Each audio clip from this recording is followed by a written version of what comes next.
ഡിസൈൻസിൽ നമുക്ക് റവ കേക്ക് ഉണ്ടാക്കുന്നത് കാണാം. അതിനായിട്ട് ഞാൻ റവ എടുത്തിട്ടുണ്ട്. ഇത് വറുത്ത റവയാണ്. ഏത് റവയായാലും കുഴപ്പമില്ല. അത് ഞങ്ങൾ 2 കപ്പാണ് എടുത്തിട്ടുള്ളത്. ഇനി അത് മിക്സി ജാറിലിട്ട് നല്ലപോലെ പൊടിച്ചെടുക്കണം. പൊടിച്ചെടുക്കുമ്പോൾ മിക്സിൻ്റെ ജാറ് അത് നനവില്ലാതെ ശ്രദ്ധിക്കണം. ഇത് പൊടിച്ചെടുത്തത് ചെറിയ തരി പോലെയാണ് വേണ്ടത്.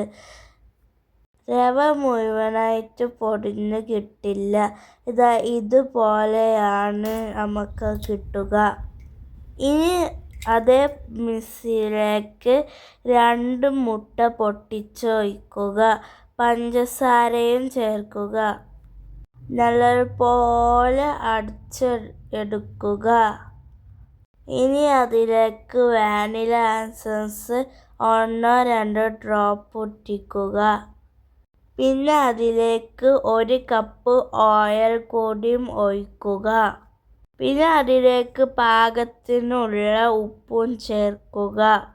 പാകത്തിന് പാലും ഒഴിച്ച് നല്ലപോലെ ജ്യൂസ് അടിച്ചെടുക്കുക.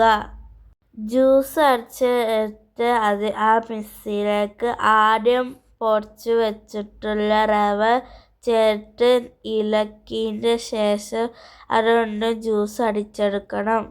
ഇനി ആ മിക്സ് ഒരു ബൗളിലേക്ക് ഒഴിക്കുക. അതിലേക്ക് ബേക്കിംഗ് പൗഡറും ചേർത്ത് നല്ലപോലെ മിക്സ് ചെയ്തിട്ട് അത് കുറച്ച് റെസ്റ്റ് ചെയ്യാൻ വെക്കണം. അപ്പോഴത്തേക്ക് നല്ല തിക്കായിക്കൊണ്ട് ഞങ്ങൾ കുറച്ചുകൂടി പാലൊഴിച്ചിട്ട് അത് ഒന്ന് തിക്ക് ലൂസാക്കി എടുത്തിട്ടുണ്ട്. ഇതേപോലെയാണ് മാവ്. ഇനി കേക്ക് ടിന്നിൽ ബട്ടർ പേപ്പർ വെച്ചിട്ട് അതിലേക്ക് മാവ് ഒഴിക്കുക. ഡിസൈനിന് വേണ്ടിയിട്ട് ഒരു മുന്തിരിക്കോലും ചേർത്തിട്ടുണ്ട്. പിന്നെ അത് വേവിച്ച നമ്മൾ അടിപൊളി റവ കേക്ക് റെഡിയായി. നല്ല ടേസ്റ്റ്.